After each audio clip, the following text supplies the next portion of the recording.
So with Reading, our three major economic engines are tourism, methamphetamine, marijuana, the drug culture, and then Bethel Church. Bethel Church is known globally. People come to Bethel from all over the nation and the world for healing. They say that the anointing is stronger here. A couple who attends Bethel Megachurch in Reading is getting national attention for asking Christians to pray for the resurrection of their 2-year-old daughter who died unexpectedly. We have a biblical precedent. Jesus raised the dead. So I went to Bethel School of Supernatural Ministry, did 3 years there, so it's a 3-year program. The leaders of this movement claim to be apostles and prophets with extraordinary authority, miraculous powers. Some people locally call it the Christian Hogwarts. They charge tuition to teach you how to use or even receive the gifts of the Spirit. They are part of a movement called the New Apostolic Reformation. This NAR thing is basically a conspiracy theory. Yeah, the NAR is a real thing. It's not a conspiracy theory. The way it is described doesn't exist. I see an unbelievable hypercriticism. This conspiracy theory was adopted by heresy-hunting evangelicals. Endless people damning us to eternal hell fire. I mean, here I am, as an apologist, finding myself confused by this movement. My own home church was decimated by NAR teaching, and the church never really fully recovered from that. I'm painted as a leader in NAR, and I don't believe any of those things. We've seen a lot of pain come out of this movement. It was the first time I feel like I truly understood the gospel, and I was sold such a cheap bill of goods. This movement impacts Christianity at every fundamental doctrine of the faith. Standing in the office of the prophet of God. Now, how are we supposed to know whether an individual is a prophet? I execute judgment on you, COVID-19. I had to come to the terms that I was not a prophet and I was also a false prophet. This is the sash that I received the night I was released as an apostle. So if somebody were to say to you in the ancient world, I'm an apostle, the immediate question would be, well, who sent you? When a church changes its leadership structure to apostles and prophets, what follows is all this aberrant theology behind it. She came up, manifesting her laughter, acting intoxicated. This goes back to April of 1993 when Rodney Howard Brown was visiting the Carpenter's Church in Lakeland, Florida. He's also known as the father of holy laughter. Filled. And the Holy Ghost bartender. But I want you to know tonight, the bar is open. If you were to be in the immediate presence of Christ, you wouldn't have a laughing revival. Do you not know our history? There's incidences of it happening under Finney, First and Second Great Awakening. This happened when Pentecost came to Canada. A bizarre religious phenomenon called the Toronto Blessing. This is where you go to catch the fire of the Holy Spirit. There was laughter, there was joy, there was drunkenness in the Spirit. There's no biblical precedent for being drunk in the Holy Spirit. These things are not novel. And that made the Toronto Blessing incredibly controversial, even within charismatic circles. And I believe that the fruit of what happened vindicates that it was of God. But just what is revival? They've soft-pedaled God's warnings, have made the reality of hell a fairy tale. The Brownsville Revival was the most sacred, glorious work I've ever been a part of in my life. We are not just bad people, we are sinners. Every single night, Jesus was exalted in worship. And until you realize you're a sinner, you will not realize you need a Savior. Every single night, calling for repentance from sin. But revivalism is when man tries to manufacture that. At any moment, revival could come. Bring revival! Revival is just around the corner. You're constantly chasing after it. And so I thought, well, I don't want to miss the next revival. And what if it comes in a manner that we're not used to seeing and we miss it? Pastors orchestrated first revival. You cannot plan a revival any more than you can plan a hurricane. And this thing just kind of spread all over the world. I remember in 1996 we had guys from Toronto come to India, and so in Mumbai we had something called Catch the Fire. Bill Johnson says he caught the fire and he came back to Reading. I believed it was God, so I'm taking the seatbelts off, I'm jumping head first. I was ready. I had my hands up, I was like, today's the day. I'm about to fall out in the spirit, here it goes. And they hit my stomach and nothing happens, and I'm like, do it again. Do I think some people got in the flesh? Let's get the fun back into church. I thought this is the Holy Spirit and this is how he moves. More Lord. The Bible says that the fruit of the Spirit is self-control. The question is what is the source of these experiences? Do I think some of the manifestations was not of God? God wouldn't do that. Why would God do that? And it felt like a bolt of electricity hit me in the chest. Not just me, the two ushers with me.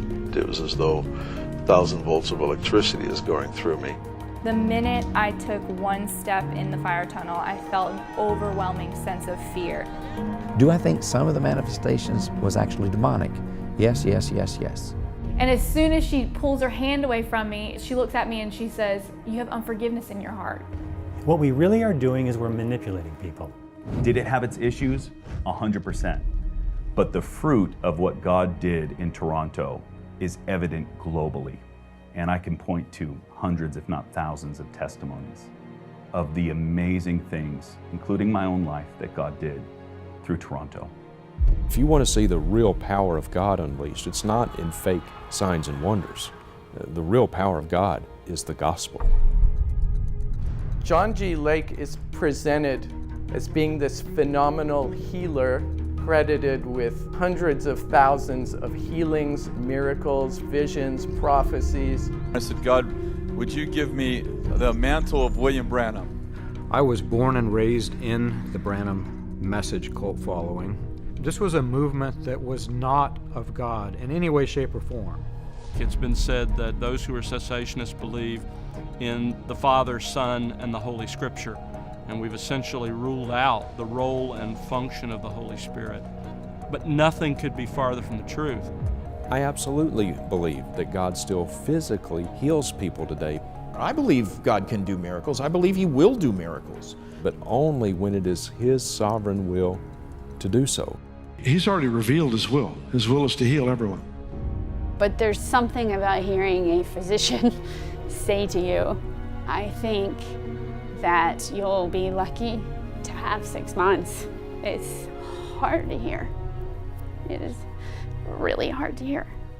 Christ is the ascended King. He has triumphed. We share in that triumph. That doesn't mean that we stand in front of graves and call people out of their graves. The book of Acts is not given to us to attempt to reenact. The real question is, what is normative? My guest has raised 37 people from the dead. Where's the proof of this? I do know people who raised more people from the dead than Jesus did. Jesus didn't do miracles to show us what God could do. Jesus' statement is not that hard to understand. Greater means greater, and the works He referred to are signs and wonders. He didn't perform miracles to show what He could do. It's meant to make you think that you are at the same level of Jesus. Whatever He did, I can do. He came to illustrate what a human being could do. He performed miracles to show what you can do. And the more that happens through Christians, it doesn't detract from what Jesus did. Christ is unique. It brings glory to the main work that He did. They can't duplicate these miracles no matter how hard they try. Maybe we're not reading the New Testament correctly. I would say one of the greatest sins is the church just sitting in a pew, building this, and not actually going and doing what Jesus actually did. And not going to the poor, the sick, the needy, and the broken. Everybody skips over those verses. apostolic anointing, and so we just rip it right out of the ground. We just suck it right off his dead bones in Jesus' name. I don't think you have to be a cessationist, for example, to be concerned about adopting New Age and or pagan and occult practices. So as an apostolic team, with the authority that God's given to us, They really believe they're apostles, and they believe they have apostolic authorities. we decree and declare that racism will end. It's blasphemous and sad, thinking that somehow they can recreate a scene from The Lord of the Rings. Thou shalt not pass!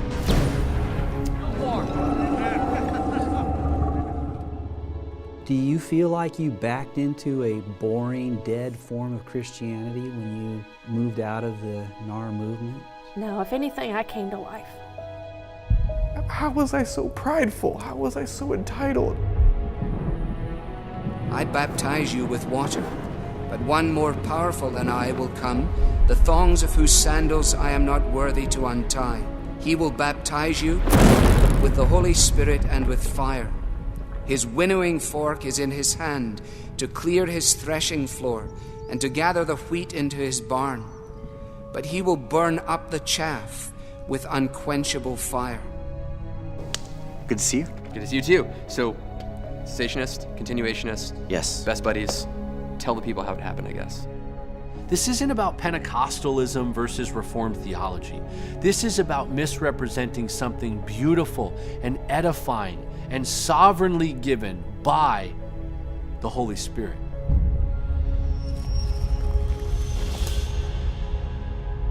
You know, the scripture says that God hates unequal weights and measures, and that's what grieves me as I see some of this trailer. I know there's an attempt to be balanced, but I could make a whole documentary of all those that came out of cessationist churches and had their spiritual life totally transformed when they came into the things of the Spirit, the power of the Spirit, churches that were totally transformed. And I could do a whole documentary about those that left charismatic Pentecostal churches and left some of these spiritual movements and went into cessationist church or Reformed church, and their faith became bankrupt and they fell away from the Lord. I could do a video about that. I could blast seminaries and say there are seminaries where you have to pay money to learn how to preach the Word of God or how to pastor a church or how to study the Bible. I mean, we've got to be careful when we caricature and paint certain pictures. You want to know who the real Bill Johnson is? Watch the sermon he preached after losing his wife to cancer after years of praying for her healing. Friends, it's important we come with equal weights, equal measures. That's why I'm part of this documentary. Man, I agreed to do this interview because truly I love the body of Christ. And with all of its blemishes, differences, I love the body of Christ. I grew up in more of a Calvinist church, and so I have lots of friends that might disagree with me theologically, but yet we still have a very close friendship and close relationship. And I love iron sharpening iron. And I think that it's really important to hear multiple aspects and multiple sides, not so that we just are in full agreement, but I think the more we hear from our brothers and sisters in Christ, the stronger we are, and the better we are, and the more we grow. And I agreed to do this film really because I met Brandon, and you came highly recommended, Brandon, from a mutual friend. And I'm a pretty trustworthy guy anyway, and so even though I know that I might not have the most popular takes with some of your other guests, I felt like I wanted to come and share. As I watched the documentary, The American Gospel, I just wished there'd been one other thing that was put in it, and that would have been what Jesus emphasized. You can determine whether or not something's true or false by the fruit. It doesn't talk about the scientific study that's done by Dr. Margaret Paloma, interviewing hundreds of people 4 years after the revival broke out, that determined that there was excellent fruit in the effects on the people's lives who were touched by the revival. It doesn't talk about the millions of people that were born again and the scores of thousands of churches all over the world that were planted as a result of this revival. Though there was mixture, The good fruit far outweighs the bad, as is the case in all historically recognized revivals. I believe that it's also very important that we realize that we can prove almost anything we want by editing and choosing who you include and who you don't include. I just wish there had been more evidence, more sharing the fruit, because that's what Jesus emphasized. You shall know if something's true or false by the fruit.